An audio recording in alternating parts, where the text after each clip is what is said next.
اس لیے نہیں کرتے ہم، دلیلیں اس لیے نہیں دیتے ہم، آیات اس لیے نہیں پڑھتے کہ ہم جناب کا مذہب بدلنا چاہتے ہیں.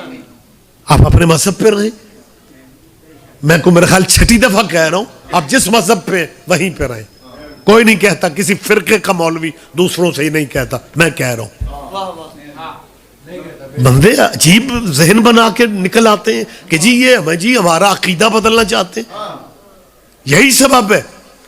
کہنا چاہیے تھا اس ملک کے مولویوں کو کہ شراب پینے سے نکاح ٹوٹ جاتا ہے. اوئے ہوئے ہوئے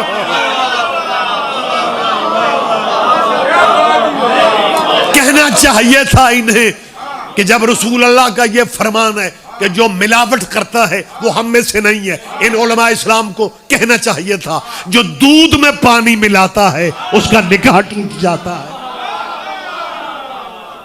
جو 2 نمبر میڈیسن مارکیٹ میں بھیج رہا ہے اس کا نکاح ٹوٹ جاتا ہے. اولاد ان کی حلال کی نہیں ہوتی.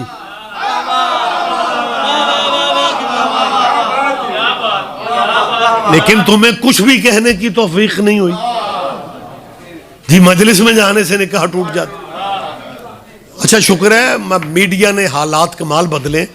اب فریش کوئی فتویٰ نہیں ہے. یہ پرانے فتوے، یہ پچھلے فتوے چل رہے. ہوا پتہ کیا کہا کرتے تھے مجلس سننے سے نکاح ٹوٹ جاتا. اب ہر جیب میں موبائل ہے. وہ نہ چاہتے ہوئے بھی جو ہی وہ کھولتے ہیں نا تو 2-3 مجلساں آ جاندی. اب ہر بندہ پریشان ہے اگر ان کے ذکر سے نکاح ٹوٹ جاتا ہے. موبائل ہر جیب میں ہے، نکاح بچا کس کا ہے؟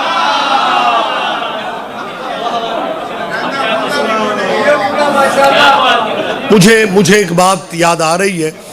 عرصہ پہلے کی بات ہے جب کوئی خواتین کو، ہماری بیٹیوں بہنوں کو اس ملک میں جو خواتین کے رائٹس ہیں، حقوق ہیں، وہ نہیں تھے. مردوں کا معاشرہ تھا، مردوں کی حکمرانی تھی.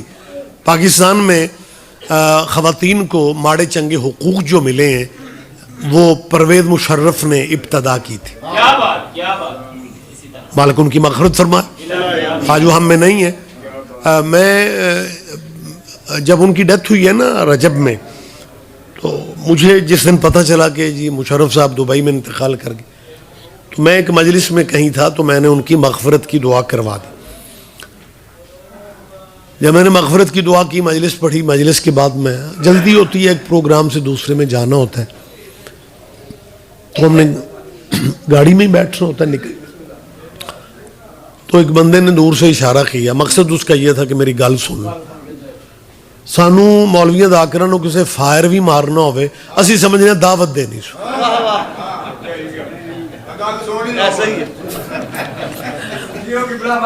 آپ جی ہیں جی.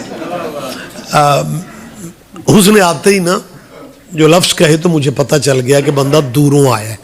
پتہ کیا کہتے ہیں؟ مومن تو کہتے ہیں نا مجلس سننے آئے تھے. اس بندے نے بڑے تپے لہجے میں کہا میں آپ کا بیان سننے آیا تھا. تو میرے خیال ہے پتہ چل جاتا. میں نے کہا جی فرمائے. کہنے لگے بیان تو اچھا تھا، بالکل تلخی میں، بلڈ پریشر ہائی. بیان تو اچھا تھا لیکن یہ مشرف کی مغفرت کی دعا آپ نے ضرور کروانی تھی. میں نے کہا جی آپ کو کیا اعتراض ہے؟ اجازت ہے جی. علیکم السلام. کیا نام ہے آپ کا؟ کیا کہنے. کاظمی صاحب سید بھی ہیں، کاظمی بھی ہیں، ہمیں تو اچھے لگتے ہیں. لیکن آج کی خیر ہے، آئندہ اگر پہلے بیٹھنا ہو نا فرنٹ پہ تو پہلے آیا یہی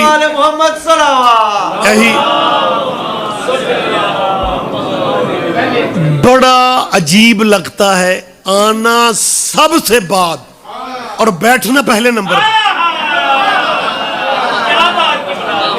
کوئی بات نہیں، سارے نہ ہی سمجھو تے ٹھیک ہے. سید صاحب اجازت ہے میں بات کروں؟ مہربانی صاحب آپ جی ہیں جی. بسم اللہ. کوئی بات نہیں، کوئی بات نہیں، کوئی بات نہیں. خیال میری بات پہ دھیان دیں. انہوں نے کیا کہا میری طرف دیکھیں. وقت میں چند منٹ آپ کو زحمت دینا چاہ رہا ہوں. جو ہی میرے بات پڑھنے والے آگے میں خدا حافظ، میں بوجھ بننے کا عادی نہیں. کہنے لگے جی آپ نے مشرف کی مغفرت کی دعا، پرویز مشرف کی مغفرت کی دعا ضرور کرو. میں نے کہا کیا ہوا؟ کہ لگا ہے کہ فوجی ڈکٹیٹر تھا، عوام کے حقوق غصب کرنے والا، مارشل لا لگا کے اس ملک پہ مسلط ہو گیا، فوجی ڈکٹیٹر تھا. میں نے کہا ضیاء الحق مولوی تھا؟ اور میں نے کہا وہ بھی پرویز مشرف کی طرح فوجی ڈکٹیٹر تھا. اس کی برسیاں کرواتے تم تھکتے نہیں تھے. سیالکوٹ والوں کی بات یہ دیکھیں مہربان، یہ ضیاء الحق ہے، یہ مشرف ہے، اس کے لیے برسیاں، اس سے نفرت کی مولویوں نے. میں آج سیالکوٹ میں نفرت کی وجہ بتانا چاہ رہا ہوں. دونوں فوجی آمر تھے، دونوں عوامی حقوق غصب کرنے والے ہوں گے، لیکن ضیاء الحق ان کا ہیرو بن گیا. پرویز مشرف اس لیے مولویوں کو برداشت نہیں ہوا کہ وہ اپنی دور حکومت میں عمرہ کرنے بھی 13 رجب کو جاتا تھا.